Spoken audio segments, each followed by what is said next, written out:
Dans les pages de l'Ancien Testament, une voix retentit, puissante, intemporelle, celle d'Ésaïe, le prophète dont le nom signifie « Yahvé est salut ».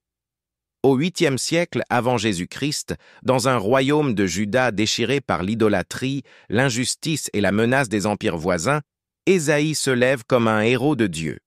Son message, à la fois un cri de jugement et une promesse d'espérance, traverse les siècles pour parler encore à nos cœurs aujourd'hui. Qui était cet homme? Quel était son appel? Et pourquoi ces paroles continuent-elles d'éclairer notre chemin? Écoutons l'histoire d'Ésaïe, un homme choisi pour porter la parole divine dans un monde en crise. Nous sommes à Jérusalem, sous le règne du roi Osias, une époque de prospérité, mais aussi d'orgueil spirituel. C'est dans cette ville sainte, au cœur du royaume de Juda, que naît Ésaïe, probablement dans une famille noble, peut-être même liée aux prêtres du temple. Son nom, Yahvé est salut, est un présage de sa mission. Peu de détails nous parviennent sur son enfance, mais imaginons un jeune garçon grandissant dans l'ombre du temple, entendant les psaumes et observant le sacrifice. La parole de Dieu s'infiltre dans son cœur, tandis que dehors, le peuple s'égare, adorant des idoles et négligeant la justice. Comme il est écrit dans 2 Chroniques 26, 16, « Lorsqu'il fut puissant, son cœur s'éleva pour sa ruine. Il pécha contre l'Éternel, son Dieu. » Le règne d'Osias, marqué par l'orgueil, reflète l'état spirituel de Juda. Ésaïe grandit dans ce paradoxe, une nation choisie par Dieu, mais infidèle à son alliance. Cette tension forge son zèle, préparant son cœur pour un appel qui bouleversera sa vie. L'année de la mort du roi Osias, vers 740 avant Jésus-Christ, Ésaïe vit une vision qui change tout. Dans le temple, il voit l'Éternel assis sur un trône élevé, entouré de séraphins proclamant « Saint, Saint, Saint est l'Éternel des armées. Toute la terre est pleine de sa gloire. » Ésaïe 6, 3. Les fondements du temple tremblent, et Ésaïe, submergé par la sainteté de Dieu, s'écrie « Malheur à moi! Je suis perdu, car je suis un homme aux lèvres impures, et j'habite au milieu d'un peuple aux lèvres impures. » Ésaïe 6, 5. Mais Dieu ne le rejette pas. Un séraphin touche ses lèvres avec un charbon ardent, purifiant son péché. Puis, la voix divine résonne. « Qui enverrai-je, et qui marchera pour nous ?» Ésaïe répond avec audace. « Me voici, envoie-moi » Ésaïe 6, 8. Sa mission est claire, mais terrifiante.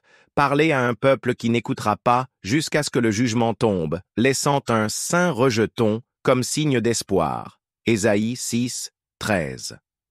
Cet appel dans un temple empli de la gloire divine marque Ésaïe à jamais. Il devient le porte-parole de Dieu, prêt à affronter roi et foule pour proclamer la vérité.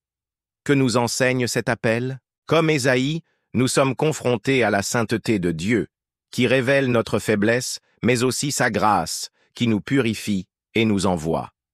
Le ministère d'Ésaïe s'étend sous les règnes d'Osias, Jotham, Achaz et Ézéchias, dans une Juda menacée par la Syrie et rongée par l'injustice. Son message est un appel à la repentance, un avertissement de jugement, mais aussi une promesse d'un avenir messianique. Écoutons 3 de ces discours qui ont marqué son temps et le nôtre. Ésaïe se tient devant le peuple et chante une parabole, une vigne aimée, plantée par Dieu, mais qui produit des raisins sauvages. Qu'y avait-il encore à faire à ma vigne que je n'ai pas fait pour elle? Ésaïe 5, 4. Cette vigne, c'est Juda, choisi par Dieu, mais infidèle. Ésaïe dénonce l'injustice, l'oppression des pauvres, l'idolâtrie. Le jugement viendra. Il fera de sa vigne une solitude. Ésaïe 5, 6. Ce cri résonne encore. Dans nos sociétés où l'injustice prospère, Ésaïe nous appelle à produire les fruits de la justice et de la fidélité. Sous le règne d'Achaz, Juda tremble face à l'alliance entre Israël et Aram. Ésaïe rencontre le roi et proclame « Voici, la jeune fille deviendra enceinte, elle enfantera un fils, et elle lui donnera le nom d'Emmanuel. » Ésaïe 7, 14. Plus tard, il annonce: « Un enfant nous est né, un fils nous est donné. On l'appellera admirable, conseiller, Dieu puissant, Père éternel, Prince de la paix. » Ésaïe 9, 5.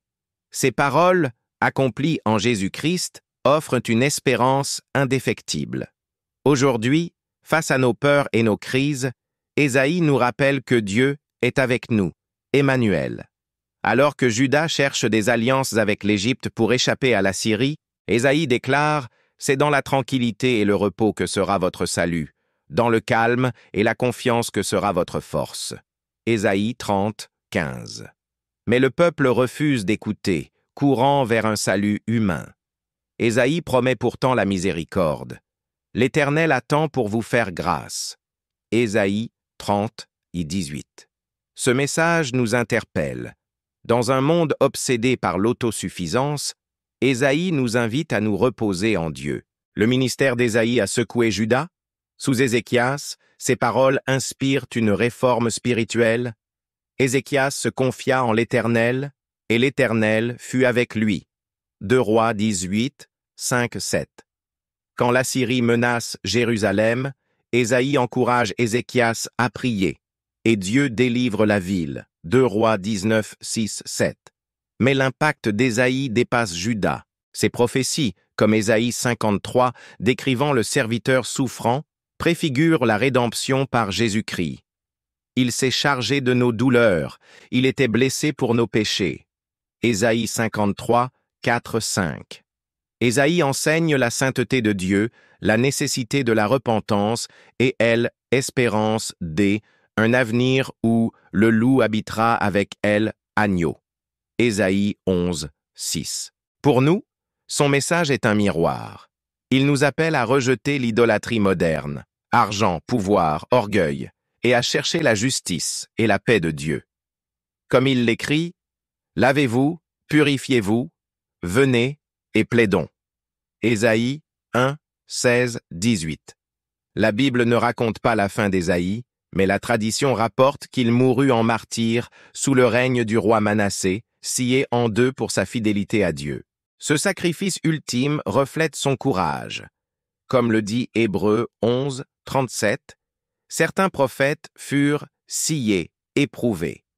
Ésaïe, jusqu'à son dernier souffle, resta fidèle à son appel, proclamant la vérité malgré l'opposition. Son martyre nous rappelle que suivre Dieu peut coûter cher, mais que l'héritage d'une vie fidèle perdure.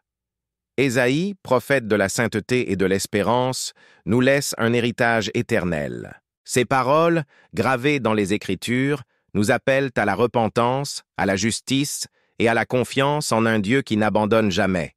Comme il l'a proclamé, ceux qui se confient en l'Éternel renouvellent leur force, ils courent et ne se lassent point. Ésaïe 40, 31. Aujourd'hui que l'histoire d'Ésaïe nous inspire à marcher dans la vérité, à espérer en Emmanuel et à vivre pour la gloire de Diyating. Si tu as aimé cette histoire, abonne-toi et partage-la à d'autres.